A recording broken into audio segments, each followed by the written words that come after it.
안녕하세요. 빛나는 중년의 건강과 아름다운 삶을 응원하는 솔방울 건강TV입니다. 암이 발견되고 치료를 받은 후에도 종종 일정 기간 동안은 암이 재발하지 않는 경우가 있습니다. 그러나 때로는 암이 재발하거나 다른 부위로 확산되는 경우도 있을 수 있는데요. 이러한 상황에서 암전이라는 용어가 사용됩니다. 의학 용어는 아니지만 흔히들 사용되는 말입니다. 오늘은 암전이 이유와 그에 대한 관리 방법에 대해 알려드리고자 합니다. 나 자신과 가족의 건강을 지키기 위하여 오늘의 영상을 꼭 주의 깊게 시청해주세요. 암은 일반적으로 치료 후 5년이 지나도록 전이나 재발의 조짐 없이 생존해 있으면 완치라고 말합니다. 하지만 완치 판정을 받은 후에도 사실상 재발의 위험에서 100% 안전하다고는 할 수 없죠. 수술이나 치료를 받았다고 해도 60억 개가 넘는 체내세포에서 암세포를 단 하나도 없이 제거하는 것은 현재까지는 거의 불가능한 일이라고 합니다. 암이 전이되는 이유와 원인은 매우 다양하지만 주요한 원인 5가지는 다음과 같습니다. 첫 번째, 혈액 및 림프관을 통한 이동입니다. 암세포는 혈액이나 림프관을 통해 다른 부위로 이동할 수 있습니다. 이러한 이동은 전이 또는 메타스타시스라고 불리며 암세포가 몸 전체로 퍼져 새로운 부위에서 새로운 종양을 형성할 수 있습니다. 두 번째, 종양의 혈관 침투입니다. 암 종양이 혈관에 침투하여 혈액순환이나 림프순환을 통해 다른 부위로 이동할 수 있습니다. 세 번째, 유전적 변이입니다. 일부 종양은 특정 유전적 변이로 인해 더 높은 이동성을 가질 수 있습니다. 이는 암세포가 기존 종양에서 떨어져 이동하는 데 도움이 됩니다. 네 번째, 면역 시스템의 회피입니다. 암세포는 종종 면역 시스템의 감시를 회피하고 피하려고 노력합니다. 이로써 면역 시스템이 암세포를 제거하지 못하게 하고 암이 다른 부위로 이동할 수 있게 됩니다. 다섯 번째, 조직 구조의 변화입니다. 종양이 성장하면서 주변 조직의 구조가 변할 수 있습니다. 이는 암세포가 주변 조직을 침입하거나 혈관에 침투하여 이동할 수 있는 경로를 만들어낼 수 있습니다. 암의 전이는 다양하고 복잡한 과정과 상호작용에 기인하며 이러한 이유들이 종합적으로 암의 전이를 유발할 수 있습니다. 그렇다면 지금부터는 암의 전이와 재발을 막는 법에 대해 말씀드리겠습니다. 암 환자의 전이와 재발은 치료 후에도 잔류 암세포가 다른 부위로 퍼져나가거나 기존 암세포가 다시 성장하는 현상을 말합니다. 이는 예측하기 어렵고 치명적일 수 있으므로 적극적인 관리가 필요합니다. 기본적으로 정기적인 추가 검진과 함께 수술, 방사선, 항암 치료 등 이후에도 후속 계획을 엄격히 따라야 합니다. 잔류 암세포를 제거하고 가능한 모든 병변을 제거하여 재발의 위험을 최소화해야 합니다. 그러나 치료를 다 마친 후에는 최종적으로 암의 재발과 전이를 막는 전략을 세워야 합니다. 약 80%가 먹는 음식과 어떤 식단으로 구성을 하느냐에 따라 예방이 될 수 있음을 알아야 합니다. 첫 번째, 간헐적 단식, 즉 암세포 성장 억제를 위한 식이 전략입니다. 간헐적 단식은 암세포에 공급되는 탄수화물을 제한하여 세포의 성장을 억제하는 효과가 있습니다.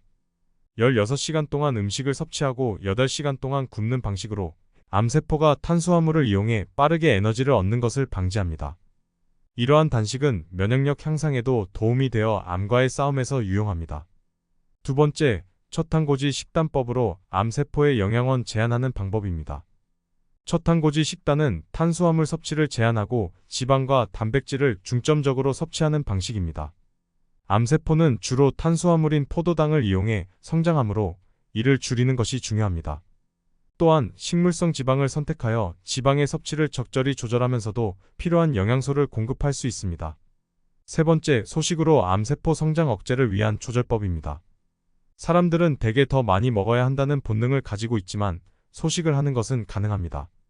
기존에 먹던 음식의 3분의 2 정도만 섭취하여 암세포의 성장을 억제할 수 있습니다. 영양소를 적절히 섭취하면서도 식사량을 조절하여 건강한 식습관을 유지하는 것이 중요합니다. 네 번째, 미네랄 풍부한 음식 섭취, 즉 알칼리 균형을 조절하는 방법입니다. 암세포 주변의 미네랄 섭취는 암세포의 산성성을 중화시키는 데 도움을 줍니다. 특히 칼륨, 칼슘, 마그네슘은 알칼리로 바꾸는 데에 필수적인 영양소입니다. 토마토, 비트, 콜라비, 야채, 고구마 등 미네랄이 풍부한 음식을 섭취하여 암세포의 적절한 균형을 유지하는 것이 중요합니다. 또한 물을 많이 마시면서 중화를 시도하는 것도 도움이 됩니다. 다섯 번째는 운동과 스트레스 관리입니다. 적절한 운동은 면역력을 강화하고 신체적, 정신적 건강을 촉진합니다. 규칙적인 운동은 암세포의 성장을 억제하는 데 도움이 되며 스트레스를 관리하여 면역 체계를 강화하는 것도 중요합니다. 암 극복을 위해 올바른 영양소 공급은 중요한 역할을 합니다. 간헐적 단식, 초탄고지, 식물성 지방 섭취, 소식하기 등의 식이 전략을 통해 암세포의 성장을 억제하고 면역력을 강화할 수 있습니다. 또한 미네랄이 풍부한 음식을 섭취하고 적절한 운동과 스트레스 관리를 통해 건강한 라이프 스타일을 유지하는 것이 암 극복을 위한 중요한 노력입니다. 오늘은 암의 전이와 재발을 막는 5가지 전략에 대해 함께 알아보았습니다. 완치가 됐다고 해도 늘 재발에 주의하고 재발 방지를 위해 노력해야 합니다. 완치라는 선언을 받아내기까지의 인내와 고통을 다시 겪고 싶지 않다면 남아있는 가능성마저 싹을 자르고 뿌리를 뽑아야 합니다. 이는 온전히 환자 본인의 몫임을 반드시 기억하시길 바랍니다. 재발 방지를 위한 가장 간단하고 쉽게 실천할 수 있는 방법은 바로 올바른 식습관을 유지하는 것이라 할 수 있습니다. 치료 중에는 치료를 견디기 위해 고열량, 고단백질 식사에 중점을 뒀다면 치료가 끝난 후에는 적정 체중을 유지하며 건강균형 식단에 중점을 둔 재발 방지 식습관을 실천하도록 하세요. 암투병의 경험은 몸과 마음의 변화뿐 아니라 삶을 생각하는 자세 등 가치관도 변화시킵니다. 어떤 질병이든 알아야 막을 수 있고 노력해야 버텨낼 수 있는 것입니다. 건강한 삶의 시작은 작은 습관부터 시작됩니다. 영상을 통해 알게 된 것을 단 한 가지라도 일상에 적용시켜보세요. 여러분의 건강과 행복을 위해 함께 걷는 여정에 참여해주셔서 감사합니다. 다음 영상에서 또 만나요.